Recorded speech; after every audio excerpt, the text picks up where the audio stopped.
Hey, how's it going, guys? I'm Paradoxic, and welcome back to Arrow. This time we're on Season 8, Episode 8, which is Part 4 of the Crisis on Infinite Earths. And we're back now after the Christmas and New Year break, predominantly the Christmas break. But yeah, we're back into the crisis, back into that whole shenanigans. Last time we had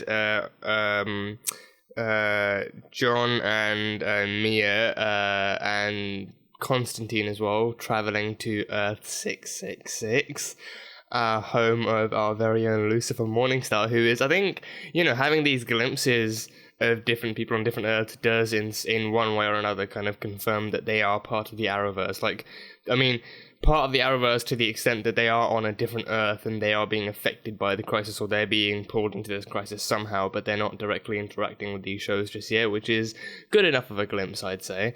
But we had them traveling to that Earth to meet Lucifer, and enlist his aid in actually retrieving Oliver's soul, because they used the Lazarus pit to bring him back, but obviously the problem was, his soul wouldn't come back with him, so they had to find a way to do that. So they traveled to that. He gave them a card. They used the card, traveled to his purgatory, which was literally purgatory, like Leanne knew, and they found him. But then before they could bring him back, they were met by someone called Jim Corrigan, who up until then was someone or something known as the Spectre, and he informed Oliver that it was his time to become the Spectre now, which Oliver agreed to, and then Oliver's now become the Spectre. Not going to pretend to know who the Spectre is. I have no idea. I'm assuming he's some kind of cosmic being of some sort, but that is what Oliver has become now. So he's no longer Oliver Queen. So I think from here on out we'll be seeing him as the Spectre doing whatever it is the Spectre usually does. But that was that. We had Harbinger somehow somewhat closely working with the Anti-Monitor, and then at the very end of the episode being sent back to the Wave Rider under his orders, and being used as a vessel to project himself onto the Wave Rider and actually do his bidding and stuff. And then he brought on the rest of the antimatter wave and wiped out all of Earth 1, which was by the end of the episode, which was the only Earth left. All the other Earths were gone. So now, once Earth 1 was wiped out, everything was gone. The Infinite Earths were no more, which still boggles my mind. But somehow I did watch Blind Wave's reaction to it, and Eric from there explained, if the Earths are in a line and you go downwards, then chances are you can hit them all in one go. But if they're in a line and you're going outwards, then it was one of the explanation techniques he used, and pretty much off the top of my head the only one I actually understood. So yeah, that one made sense. But Infinite Earths, I think I felt like I feel like I might have been taking it too literally, but then again I think it was meant to be taken literally too, Infinite Earths, that one did make sense. If they're in a line and you go downwards, that could mean you're hitting all of them at once. But then if you go outwards, then it's going to take forever and you're never going to reach the end. So yeah, but he wiped out all of the Earths, and then Mar-Novu faced off against him. I think his name was revealed as well. I think Mar-Novu said, the only thing I regret is your creation or something, and he called him Morbius or something. I don't know if it was Morbius, because we just got a trailer for another Morbius movie coming out, but that's Marvel, so I don't know if that's his name or something, but he took down Mar-Novu, I think. He did kind of suck the life force out of him, and then Mar-Novu himself just collapsed, and then Pariah was the one tasked with actually, carrying out the rest of whatever it was Crisis entails. So he sent all of the Paragons to the Vanishing Point, which I remembered pretty much after the episode was the place where the Time Masters were residing, and it's a place outside of time and space. So that's the one place that the Anti-Monitor can't touch them. So the Paragons are there. Not all of them though. One of the Hope Superman, the Brandon Routh Superman, the Kingdom Come one, he was taken over. He was killed and taken over by Lex Luthor. Lex saw the antimatter wave coming in. He used the Book of Destiny to rewrite the Paragon list and put himself in the place of that particular Superman. So whether or not they actually swapped places and what we saw was that Superman being wiped out by the antimatter wave, or what happened, I don't know. But I don't know if that Superman actually gone as well? Is he actually dead? Or I don't know, because I mean, if they swap places, then that would mean that if they swapped places, that would pretty much mean that then he is gone, because then that would mean that he would be taken away by the antimatter wave, whilst Lex Luthor took his place. But yeah, such a Lex Luthor move as well. Such a Lex Luthor move, just to not only write himself in as a Paragon, but to take the place of yet another Paragon, like to take the place of a Kryptonian Paragon, to take the place of a Superman. So yeah, but that is pretty much all I have from the last one. It's been such a massive crisis, such a big thing to see so far, such a massive crisis to see unfold. I have no clue what this conclusion. I mean, this all aired on the same night. This and Legends aired on the same night within the same kind of 2-hour time period. So I have no idea how this is all going to conclude and what's gonna come after this. But let's find out together. So, Arrow, Crisis on Infinite Earths Part 4. Let's go. Are we ready? Just about.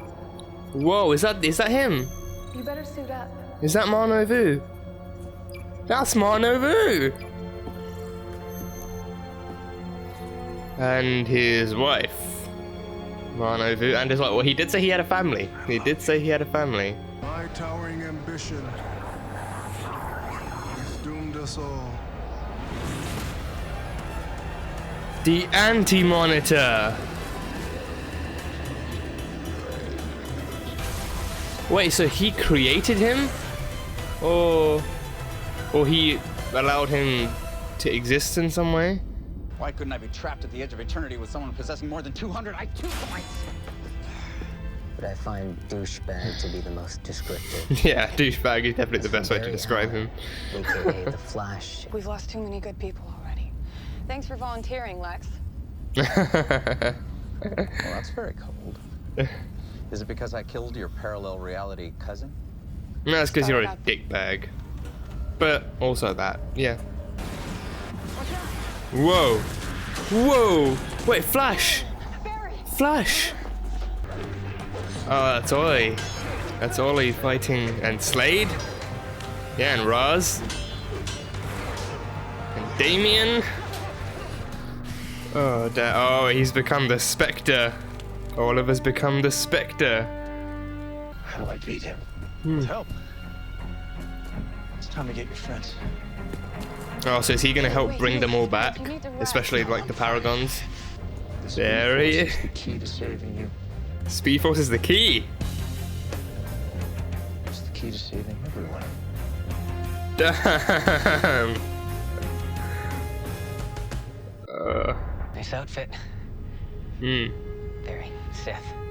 Very Sith, yeah. Very. If the Green Arrow went Sith. I am Oliver Queen. I've unlocked your potential, Barry. That was it. Just a. Touching my head. Use this power with caution. Oh, use a forehead tap with caution. Very dangerous stuff. Are you Oliver Queen?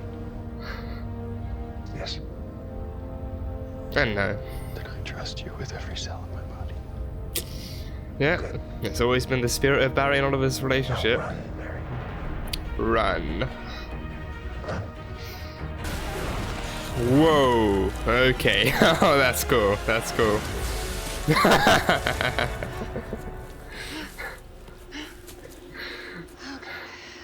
Thanks for the kind assist. Why doesn't this alien force look more?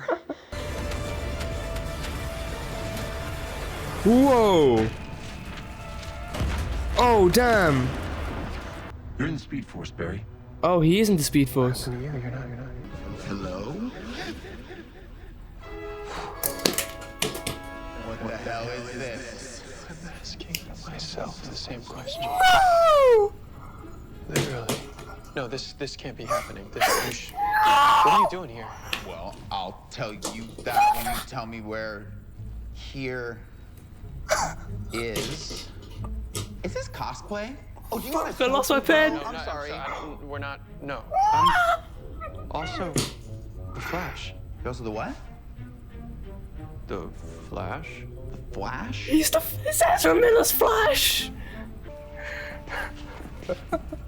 Found Barry Allen. No! Yeah. Both of you are Barry Allen. This should be impossible now. This is unbelievable. Victor, this was possible. This is unbelievable. That is unbelievable. Oh god. We are on an alien world. I'm done. Any number of I'm done. chestbusters or predators can be mined. That pushed me right out of Crisis. That took me out. You're planning. Out for the count. Universal domination, of course. Wait, what? Gave myself a few upgrades when I checked the Book of Destiny out of the library. Of course you did. God, I'm so tired of answering that question. Oh, for fuck's sake. What kind of upgrades did he give himself? So that I can claw back just a small sense of normalcy. I'm afraid we're well past normal. John. John, what are you doing here? You left your family because someone you never even met told you you were needed. Say that makes you pretty special. Now he's fighting to get it all back, so. You're definitely the paragon of pep talks. Years of practice. The real heroes are the ones who have to keep going. Go find the others. So can he actually find the others inside the Speed Force? Do they have to make their own connections too? This is Sarah, post-death.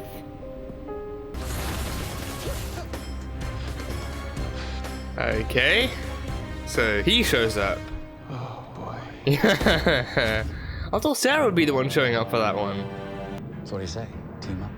No. Even the bald? No. Not the brave and the bold. No. No. Boom. Okay. That happened. Whoa, there she is. We need to talk. What were you saying about those super problems, Lex? Marnofu? Oh, we're gonna get her versus Lex again? And we're gonna get Super versus Lex? Oh, damn. Yeah, they're fighting, alright. Whatever you do, an infinite number will be lost if you go through with it. It's not worth it. Pursue something else. Pursue some hobby as your life's work, not this. Don't take it personally.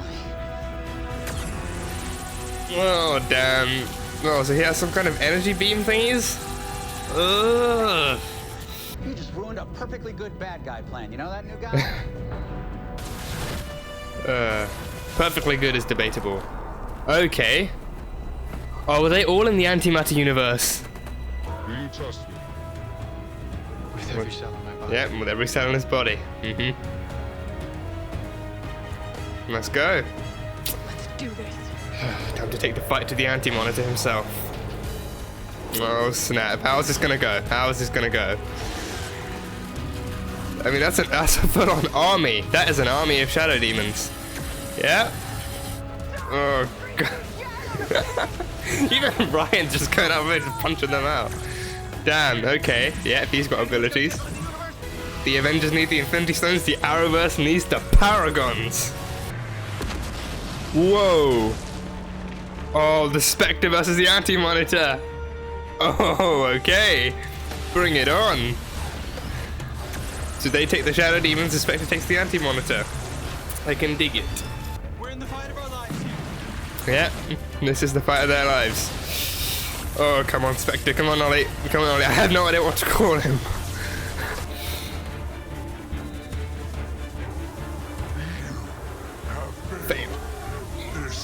City. Oh, damn. Extending it to the universe. Extending it to the universe. Yeah. A singular, laser-like focus. On what? Humanity,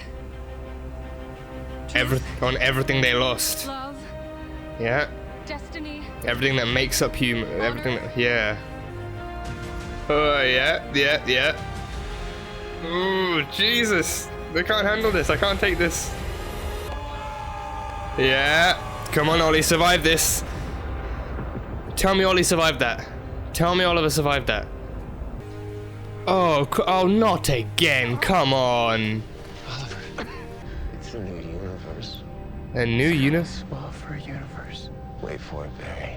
A new universe? It's almost time. You remember what I told you? It's the easy part. I'm at peace. No, please. The real heroes. They're the ones who have to keep going. So keep going.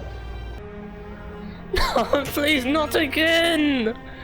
Not again. Damn it.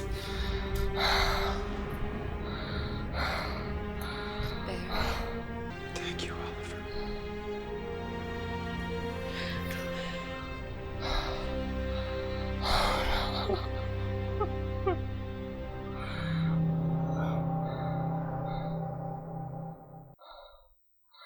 No.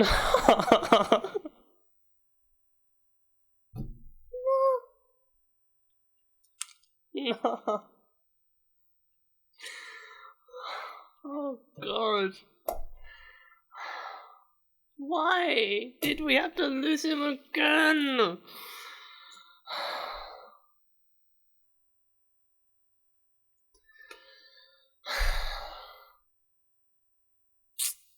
Fuck's sake. Fuck's sake.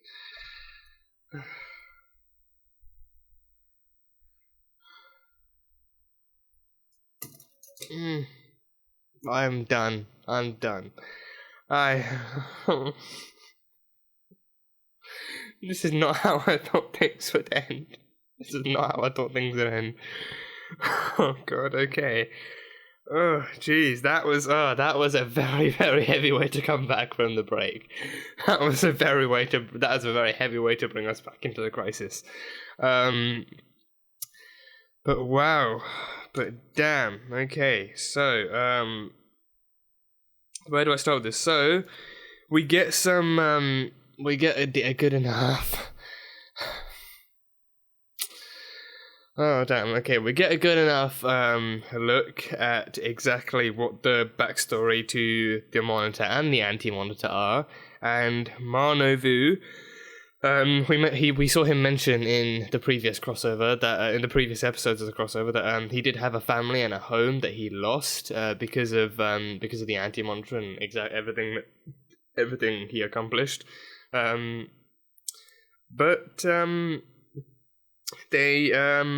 was it, like, he's from planet Maltus. He's from planet Maltus from another universe as well. So I think even Lex Luthor said he was from another universe. But I mean, he's from Earth 38, but still, so I think, like, the Monitor himself, he is still from, like, an alternate universe, like another universe, one where I don't even know if he's human. I mean, he comes from planet Maltus. Maltus isn't Earth, so he probably isn't human. But I mean, maybe there are Earths out there where Earth is Earth, but it's just not called Earth, and it's just tech is advanced and all that stuff. So maybe Maltus could just be called Maltus, but like spatio-geographically, if that's even a word, it could still be Earth, and it could still just be like an advanced Earth and stuff like that. But I don't know. But he's from planet Maltus. He also was a time traveler. He said he was a time traveler. He was building a machine to allow him to time travel back to the dawn of time. But he entered some kind of like green, sludgy, time vortexy looking place. Similar. I mean, it looks like the place where like the Wave Rider in Legends actually just sits, just adrift throughout the time stream and stuff. But he entered that place, and then all of a sudden, his presence in that place started making the place itself go wrong, and it started getting shrouded with antimatter. And then he entered another universe, which was the Dawn of Time, but it was the anti-universe, it was the opposite universe, so the opposite of the multiverse, pretty much, the opposite of existence and stuff. And by traveling to that universe, he then opened a breach to his universe that the Anti-Monitor was able to access. So he didn't. I don't think he directly created the Anti-Monitor, but he gave him the means to travel into positive matter universes. So he gave the Anti-Monitor the means to actually, not just be at peace with his own anti-universe, but also, enforce his antimatter will onto other universes, pretty much. So that happened, and his wife is called Zanine, so that's that. But yeah, so we saw Oliver coming back as the Spectre properly this time.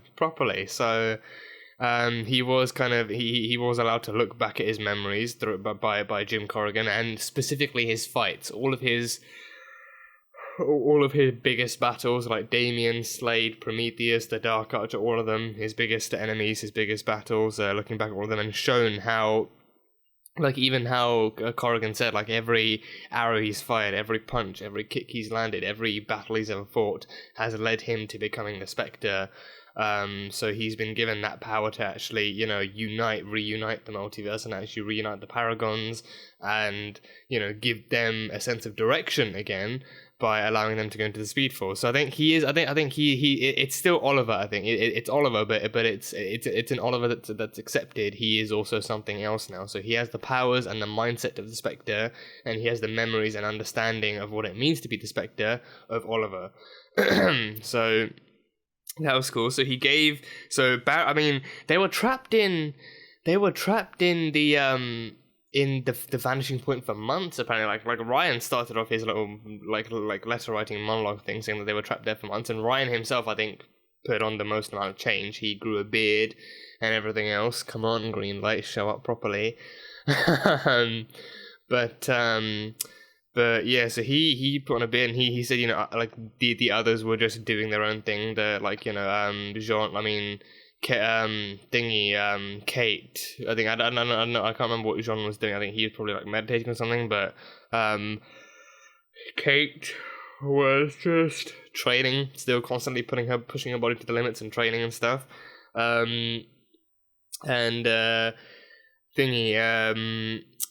Kara was burying Superman's cape after he had died, so that was that. And everyone else was just like, and he was working with Lex as well, but Lex, being Lex, was just a narcissistic douchebag above all else, and complaining complaining about the fact that he was the only smart one there whenever technology failed. So yeah, but then Barry had vanished. Apparently, He'd gone into this. He tried to go into the Speed Force, but I think he said he couldn't enter. He said like trying to enter the Speed Force. I think he said was like trying to like run running at a mountain at Mark 10 or something. Like there was no way he could go. He could actually leave the vanishing point. I think. I mean, on both. I mean, given that the multiverse no longer exists and the Speed Force is a part of the multiverse, that would make sense because you can't really leave and go into a universe when no universes exist anymore. Like the vanishing point alone is the one exception, since it exists outside of space and time, which universes typically flow through. But I think he said he had been gone for months, but then when he came back, when he was brought back by the machine, he said he had only left 2 seconds ago, so he couldn't actually do it. So like in those months, like what had actually happened? Like I mean, you know, because I mean, for them it had still been months. It had been months since he'd gone. So like.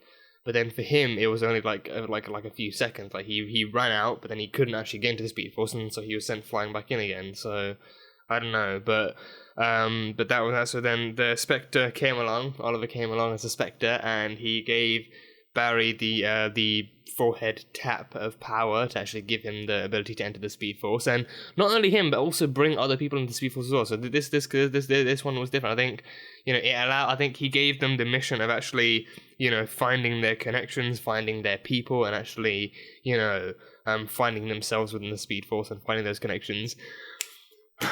But the thing we have got to talk about,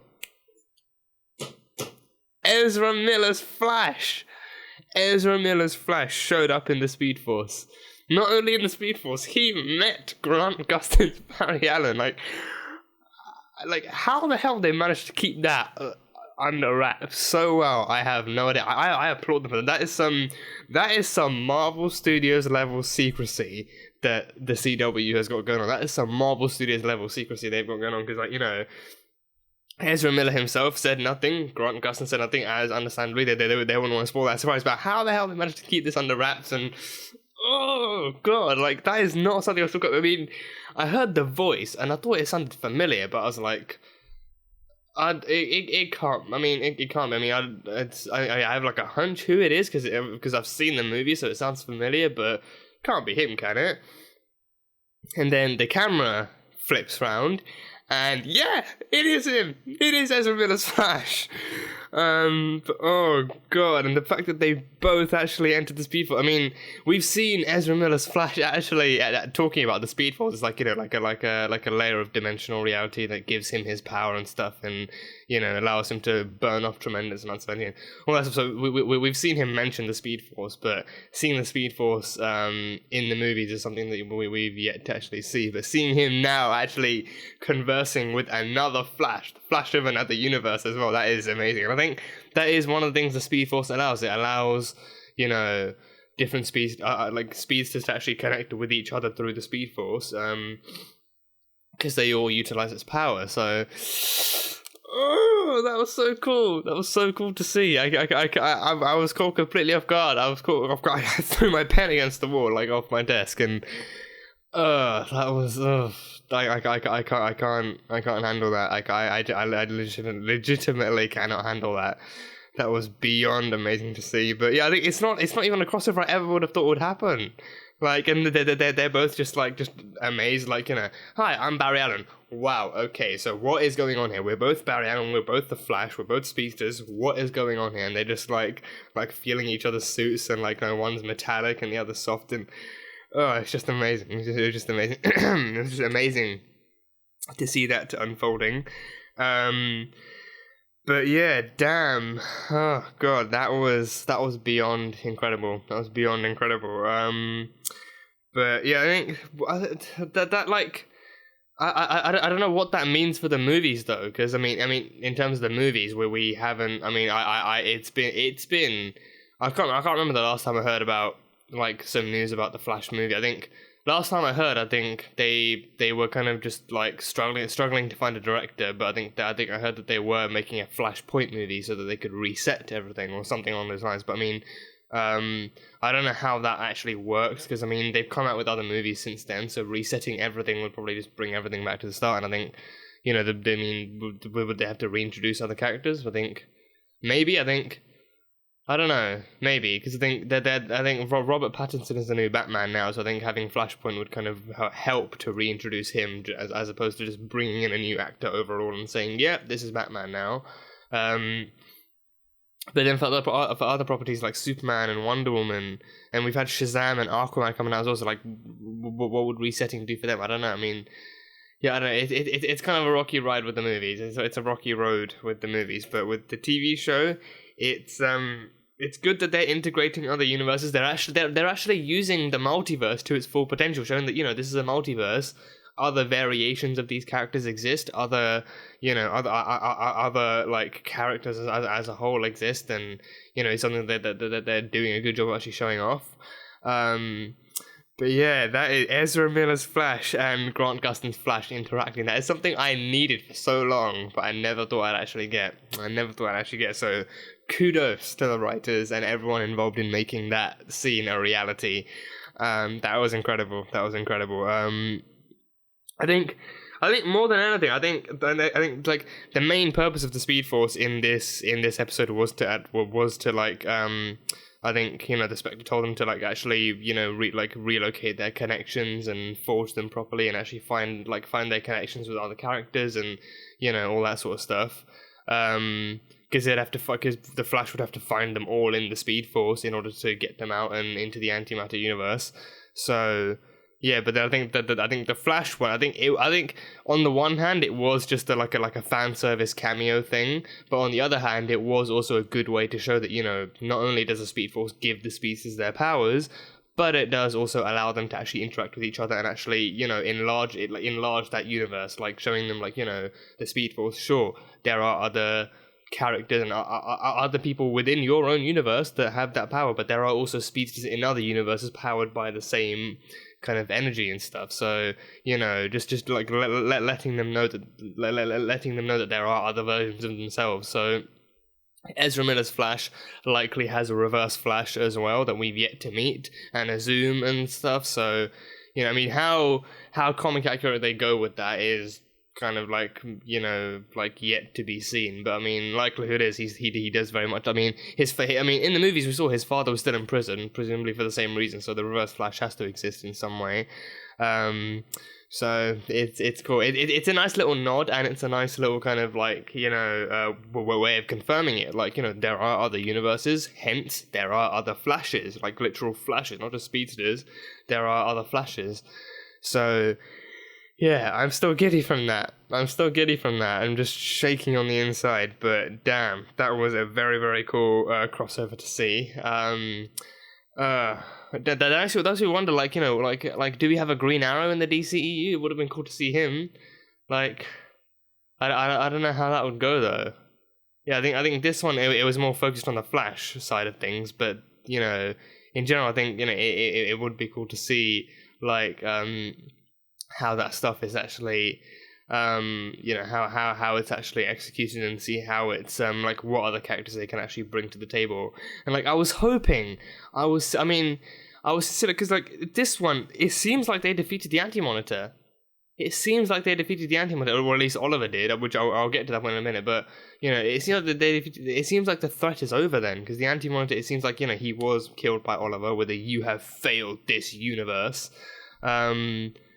But yeah, I think if the threat is over, then I think what all that's left now is actually bringing back everyone they lost in the antimatter wave. So yeah, because like I was sincerely hoping that they'd find a way to bring everyone back before the antimatter was dead, and before like all of that stuff. I was hoping that they'd be able to bring everyone back for a final battle, Portal style, like bringing the entire Arrowverse in to fight alongside one another, like a Portal style scene, and then that way we build up to what Oliver's final sacrifice is. But I don't know. I mean, yeah, I think it's safe to assume that he is very much dead. But yeah, that line from Oliver, "you have failed this universe." So actually, like taking in his role as a Spectre, just enlarging it from a city to an entire universe, because that is the scale of things now. So yeah, but damn, hot diggity damn. But so Oliver's sacrifice. This is Oliver's sacrifice then. So this is where Oliver actually dies. I'm lost for words, because I was hoping we wouldn't have to see him die again so soon, because it seems like we've literally just got him back again. Like, we see him become the Spectre, but then we literally just get him back again, and he's tasked with doing so much in one single episode, and then, he helps the, while the Paragons are holding off the horde of the frankly massive army of shadow demons. The Spectre himself is taking on the Anti-Monitor, and then I think it just seemed like a lot for him to handle in one episode, and then by the end of the episode he makes that sacrifice. Like he lights the spark, and then they all have to line up together and actually use their own Paragon abilities and stuff to actually fan the flames and actually stop the Anti-Monitor and bring back everything they lost. So yeah, so I mean, hey, if the Avengers need the Infinity Stones, the Arrowverse needs the Paragons. So yeah, and then of course Oliver, like that was a very fitting goodbye. That was a very fitting like final line for Oliver, like a sacrificial line. That was a very fitting line. Like, "you have failed this universe." It's always been his thing. I am Iron Man. You have failed this universe. But yeah, I think this hit me out of nowhere, because it seemed way too quick. I thought it would be I didn't think he would die at all. I thought Oliver Queen would die, like the identity of Oliver Queen, but I thought, like his body, like he would embrace his new identity as a Spectre, and he would go forth into the new universe or whatever, and actually, keep his word as like a herald or a like a keeper or whatever of the multiverse, or whatever he was meant to be. I don't think he would actually die for it.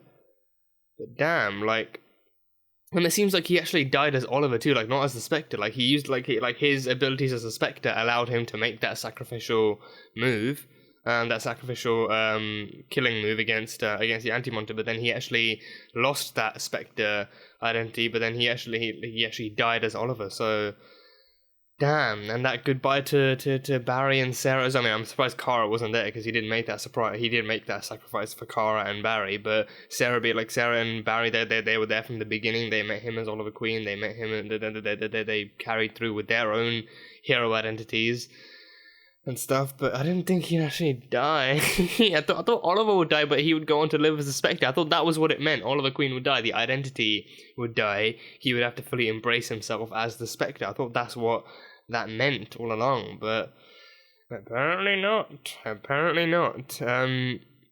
But I don't know. I mean, we still have Legends. We still have the Legends is the very final episode in this crossover, so we still have that to find out. I mean, what's left is literally, I think, the new universe. The new universe. I wonder what that could be, because, like, I didn't want to say anything because I didn't want to jinx it or like make it like or like come up with some kind of too far-fetched of a theory. But he said a new universe is coming. My mind immediately kind of like instinctively just kind of came up with New 52. Maybe that's what it is. Like all the universes are gone. They have to bring back what they lost, but maybe that means creating a new one. Like a new universe is born. So maybe that's New 52. Like I'm not entirely sure about what New 52 is in the comics. I've heard it is to do with the creation of new universes and kind of rebooting major characters and like bringing new stories to them. But I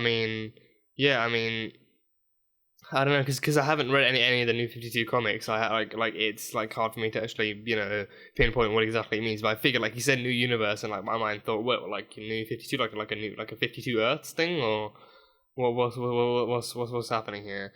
But it could be. I mean, it could be like a rebirth or 52 thing. I mean, I have no idea what the difference between New 52 and rebirth is, but it could be like a new universe. I think it's like a breach to new planets and stuff. So yeah, I don't know. But yeah, I think my kind of assumption at the time was, okay, so maybe they're going maybe they're adapting the New 52 thing from the comics for the shows, for the Arrowverse, and they're going to do their own thing with it. But whatever happens, it's a new universe. So, so like Oliver's sacrifice against the Anti-Monitor and what they've all done together has allowed them to create a new universe, but now they have to work on bringing everyone back. So, very endgamey. Very, very endgamey. Very endgamey. But yeah, I mean, with I don't know. It just felt like the Anti-Monitor threat was taken out way too quickly. I feel like me personally, right? I feel like it would have been better had they been able to actually, work on bringing everyone they lost back, bringing back all the heroes they lost. Whether they can bring armies in behind them, I don't know. Whether they know of any armies. I mean, the Kryptonians got. I mean, I don't know, because that would be the ultimate way to go fan service. Like if they want to go as far fan service as possible, not that it's always the best way, but if they want to go as far fan service as possible, bring back the heroes, bring back armies behind them too. So like, Atlanteans, Kryptonians, Lanterns, and other armies, like other people, and like maybe the Monitor is brought back among them, but he's like the Doctor Strange of all this. He's bringing in all these armies to help the Paragons defeat the Anti-Monitor and stuff like that. But I mean, it seems like the Spectre is more Doctor Strangey in this. He's the one actually, making sure everyone does their part and everyone plays their role and stuff. But yeah, the only Monitor we get in this is the one from the past, who actually tries to pull off his whole time travel project thing, his life's work. But yeah, I don't know, but I mean, the Anti-Monitor threat seems to have disappeared, so now all they need to do is actually bring everyone back and bring them into this new universe, whatever it is. So, yeah, but Oliver's sacrifice, goddamn. This, I mean, you could tell it was the end. It was like a heartfelt, teary kind of goodbye, and Sarah and, like, Barry are, like, holding on to each other as they have to say goodbye to Oliver, and it's just, it's the end. It's the end. It's definitely the end, and I don't know, but yeah, I wouldn't really call them issues. I mean, I kind of would, but more in the sense that I didn't really think it would happen that quickly. So like Oliver's sacrifice as a Spectre and the Anti-Monitor's defeat are things that I didn't think they would happen so soon. I thought they would leave that for the finale or something. But yeah, I mean, if they do that now, then I guess maybe bringing everyone back could be an even bigger thing that they all have to work towards making sure happens. Unless, I mean, would the new universe being born mean that everyone's there already waiting for them on the other side? I mean, I don't know. I don't think so. I don't think so. No, I think it may well be like an added task that they actually have to work to bring everyone back into this new universe. So like the new universe is born, waiting to be inhabited and stuff by them, but they have to actually bring everyone back in. I think having everyone waiting for them on the other side would be way too easy. It wouldn't really work as well. I think it would. I mean, personally, I'd prefer to see them actually working to bring everyone back too, like defeating like a two-part task. Like defeating the anti-monster is one thing, but then actually bringing back what they lost is a whole other thing. So they've created a new universe, one to replace what they lost. You know, so that's worked. But then actually, you know, bringing back everyone as well. I think it's. I mean, he said it was a new universe. He didn't say it was a new universe teeming with life. Everyone's there waiting. Wait, did he actually say that? Let me go back and listen. I don't think he said that. I don't think he said that, but let me go back and listen. Okay, yeah,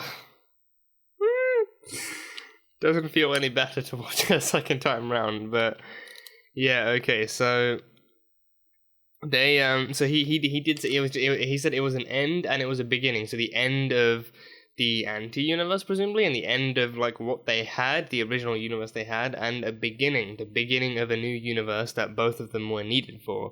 So he didn't say it was a new universe with new people. He didn't say it was like, you know, teeming with a life, or like a new universe like with everyone's there waiting for you. They're all back. They're all alive. He didn't say any of that stuff. So presumably the next episode will be the final episode, the Legends episode, will be about working to bring everyone back and into this new universe. So. I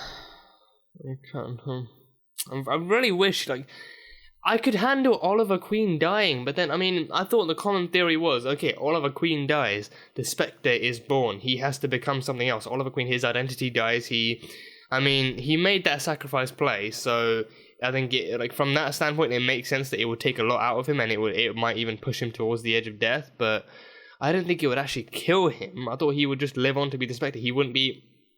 He would no longer be Oliver Queen, so he wouldn't be on Earth anymore. He wouldn't be with his family. He wouldn't be with his friends. He would just be, you know, watching over the new universe. Actually, you know, watching over what he helped create, and watching over the new multiverse he created. And I mean, I assume it is a multiverse. He said it was a new universe, but I don't know if it's just one universe, or maybe, or yeah. I mean, he said it was a new universe. He didn't say it was a new multiverse. So.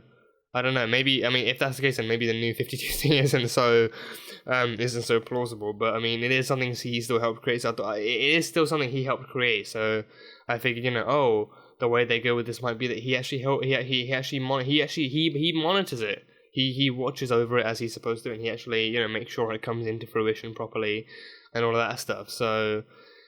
Yeah, I don't know, maybe that's not the play here at all. Maybe his only role as a Spectre was to help the Paragons defeat the Anti-Monster. Maybe his role as a Spectre was to bring a new universe into life, into existence. Maybe his role as the Spectre wasn't as extensive as actually making sure to live to see another day in the new universe. Maybe it was just actually bring the universe into existence in the first place. But yeah, damn. So we've really lost Oliver Queen, huh? We've really lost Oliver Queen. God damn it. Fucking hate this. But yeah, damn. But then, what that means for this new universe, so they have no Green Arrow left, they have no Oliver Queen left, what I'm curious about is how all the people from this show are going to go, like where Felicity's going to go from here, where John's going to go from here, where Mia's going to go from here. I mean, actually no, Mia, I've heard a Canaries show is coming. So it's going to be, I think it's going to be her and Dinah and Laurel. Yeah, I think it's going to be them three working to be the Canaries, because we know in the future of Arrow, in future Star City, the Canaries is a thing, the Canary Network is a thing, so I think maybe they could be doing that, but where John and Felicity and everyone else goes from here, we don't, I mean, we know Felicity is also alive in the future of Star City, but John, we don't really know much about him, but I don't know, maybe the Canary spin-off is all we're gonna get, but I haven't really seen. I think I saw like 1 or 2 pictures and then like a main like kind of character list for it, but nothing much else. But maybe that spin-off is how we go forward. So yeah, but no more Oliver Queen. No more Oliver Queen. That is not something that is not something I'm ready to deal with. Not something I'm ready to deal with at all. Not something I want to have to deal with. I'd much rather we actually get to see Oliver as the Spectre living on, just, you know, watching over the new universe, making sure everything goes to plan. Watching the new universe he helped create come into fruition, and watching his friends go on to live happy, prosperous lives, and stuff like that. But maybe that card wasn't in the books. Maybe that card just wasn't in the books today, but yeah, I don't know. We'll see. But damn, that was one hell of a heavy crossover. That was one hell of a heavy. It was a heavy return to this crisis. It was a heavy return to the crisis, I think, and just wowza. But what else was there? What else is that worth talking about? I think interesting fight between Supergirl and Lex back in Marnovu's lab. I think it was good. I think it was good. I think it was brief. It was super brief, super brief. But I think it was good for her to actually confront him about how he actually, how he was the one who pretty much broke Lena's heart. Because I think this is a good point that I saw being brought up on Reddit the other day. That Lex was the one who broke her heart, not Kara. Lex was the one, but he made Lena feel like Kara was the one who broke her heart. He revealed her truth in the most malicious way possible. Kara was keeping Lena in the dark for protection and for fear of her safety. But Lex made it seem as malicious as possible. He made it seem like you're a fool and you thought you could trust them, but they've been lying to you this whole time. And it's like they've been lying to you this whole time. In truth, and he made it seem like he made it seem like Kara was keeping it away from her for malicious reasons or because she didn't trust her or anything like that. So he made it seem like her secret was something that Lena didn't deserve to know, and that he was the one telling her and stuff like that. So yeah, it was kind of a brief confrontation on that end, but it was still good to have it nonetheless. What else? I think it was just interesting to see all the other characters in the Speed Force. So I thought when they showed Sarah's death, I was about to call her Katie. When they showed Sarah's death on the table, like after her being killed by I think what was it? Was it Roy she was killed by? I think it might have been, or who was it? No, who was it? I don't know who it was. No, Thea. It was Thea. It was Thea. They should have flashback to Roy, but it was actually Thea who fired the arrows into her. But yeah, after that death, when they had her on the table and everything, I thought Sarah would show up, like Sarah from the future in like a white canary suit, and be like, yeah, this is gonna be complicated. But then instead it was Barry, and Barry, after discovering his own place in the Speed Force and his own kind of mission, after conversing with himself from another universe, he went around, he talked to Oliver from Elseworlds as well, and he discovered the truth behind his actual sacrifice, that he saw Barry and Kara slated to die, but then he made a deal with the Monitor, and he gave his life in exchange for that. But he also, after that, he had the job of actually collecting everyone from the Speed Force, and I think Jean was the one convincing Barry and Oliver, Oliver and Kara from the Dominator crossover that they had to trust each other, and like he knew that at that point in time they don't trust each other, they barely even like each other, but they have to trust each other, and they will trust each other, and that this crossover is one of the many things that actually helps to aid that pretty much. So he was there, and Kate was there kind of after Ray first found out that Oliver was the Green Arrow, and she was kind of telling him that he doesn't trust anyone, he doesn't really trust anyone easily, he's not that kind of person, but soon enough he does actually come to learn to put more faith in people and put more faith in him trusting other people and stuff like that, and her taking learning that lesson for herself as well, and actually putting more faith in other people and stuff like that. So that was cool to see. And then after that it was just Barry going around collecting people from the Speed Force and actually taking them into the antimatter universe, and even going to planet Malta to actually collect Lex and Kara and Ryan as well. And I think when they first entered Malta, that entrance was funny to see. Like, you know, like Ryan and Kara go flying in, and she actually catches him in the air, gives him a safe landing, and then 2 seconds later, just Lex comes flying through, fucking flips off a rock and just lands in a pile of leaves. And that's the funny shit. But yeah, I think it was interesting to see how everyone else had their roles to play in the Speed Force, and how everyone else actually encountered each other in the Speed Force. But yeah, I think that was kind of the main like role Spectre had in this, actually having themselves kind of finding their best parts and finding their connections that they forged, and all of that stuff early on, having them reforge those connections in the Speed Force, and then having them, you know, be brought back out into the antimatter universe to fight, to take the fight to the Anti-Monitor himself. So yeah, God, my mind is blank. My mind is actually blank. I'm out of breath from talking too fast. I think that's a problem I have. I talk too fast and then I end up stammering and stuff, so that's a problem. But yeah, I got through all of the stuff I remembered.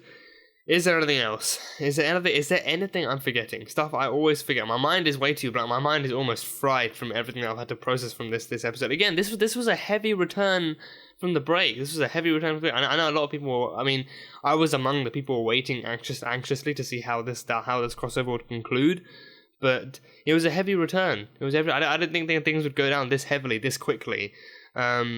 You know, again, I figured like half of this stuff, I figured it would wait until at least the next episode. I didn't even think a battle would happen in this episode. I thought, you know, like after having watched this episode, I can say that the way I thought this would go, the Speed Force stuff would be covered in this episode alone. The Speed Force stuff, and then maybe the episode would end. Maybe the episode would end with them entering the Anti-Monitor universe. Maybe the episode would end with that, and then the next episode would start with them fighting the Anti-Monitor, and then them working out that, you know, they can handle the shadow demons by themselves, but to fight the Anti-Monitor is going to take a lot more than them. So then they work together to bring back all of the other heroes and everyone else that they lost, and then all together they take out the Anti-Monitor, and then even like you know, but even then it's like a Thanos thing, like, and like it takes more than all of them to do it. They can weaken him, but they can't actually take him down. So then it takes the Spectre to, you know, you have failed this universe, him out of existence, and then they bring along the new universe and stuff like that. I thought that was how it would go. I thought that was genuinely how it would go, but it seems like that they're saving the resurrection of the fallen until the next episode, and the birth of the new universe is coming next episode too. So we'll see exactly how all of that stuff goes. But yeah, this I can't handle Oliver's death this early. I cannot handle Oliver's death in the series this early. It's not something I'm built for. It's not something I can actually handle.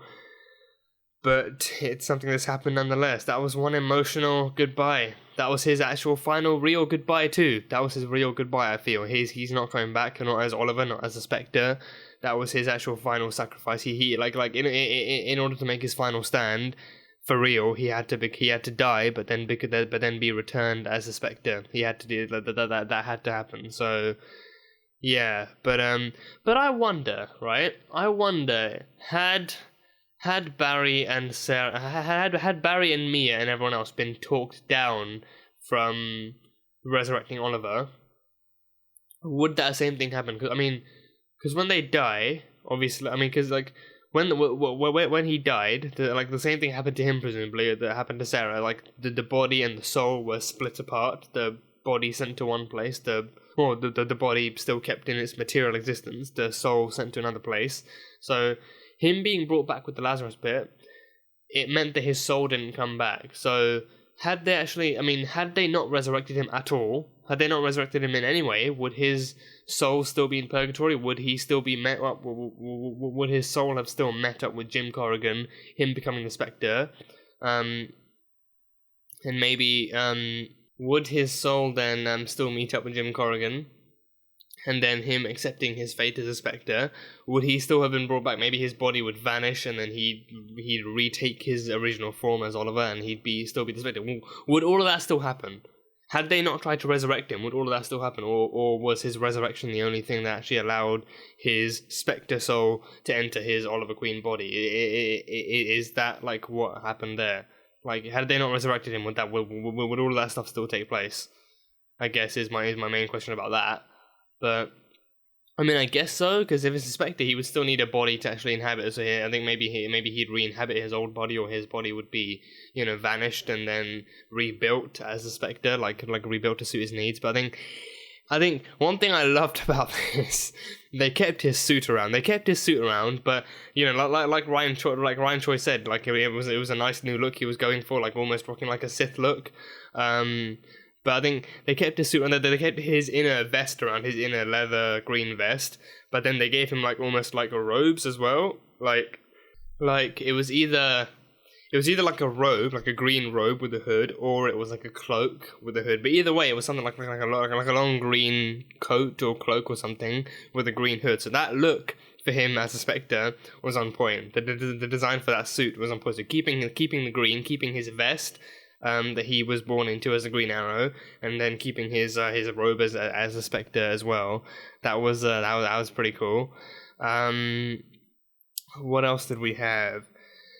What else did we have? What else did we have?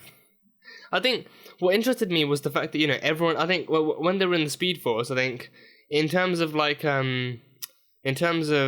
Barry being in the Speed Force, I think, in terms of them being in the Speed Force, they could still, like, they could still interact with everyone else. Like, I mean, it was memories, so I guess it wasn't really, like, actual material reality. It was their memories, it was what they remembered, it was where they remembered being, so that much makes up. I mean, Kate, I think, she never met Oliver before Elseworlds.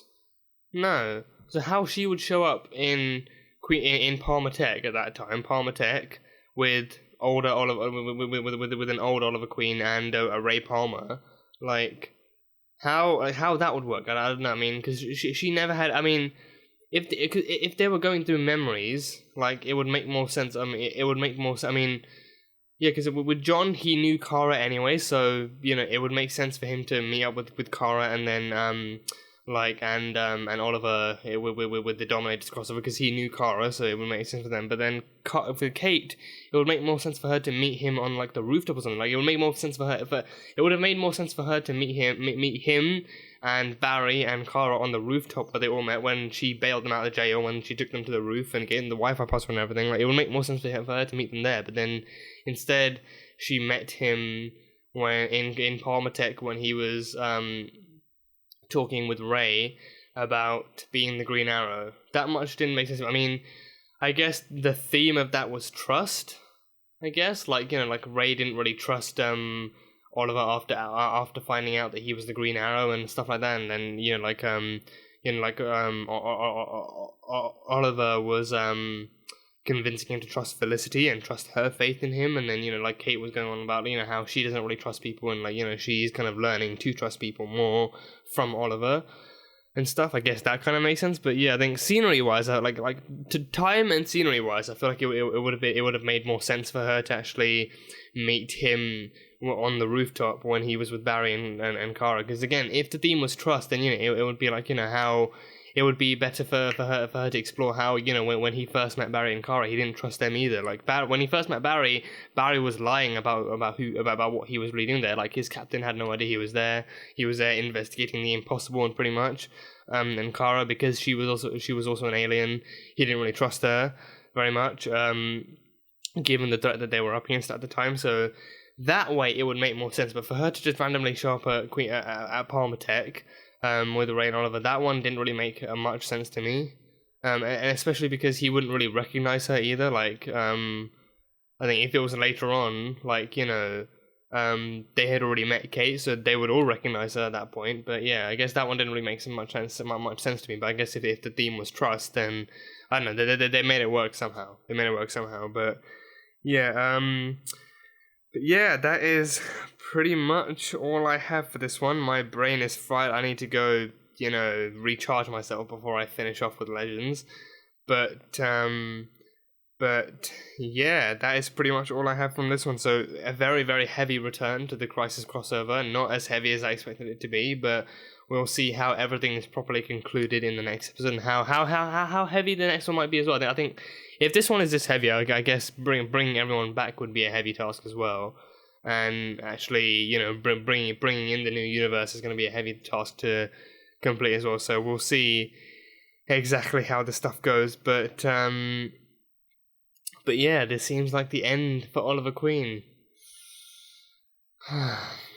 So I guess now is a better time than ever to say thank you, a great big thank you to Stephen Amell for pulling off such an amazing character for 8 whole seasons and one amazing crossover. You know, Arrow started all of this off and he ended it with his own little snap. So, you know, Stephen Amell, he knocked us out of the park. He was great. He was great and enjoyable as a Spectre, as he was as a Green Arrow and as Oliver Queen. So he really pulled off that final sacrificial move very well. So thank you to Stephen Amell for, you know, bringing this character to life for all of us fans.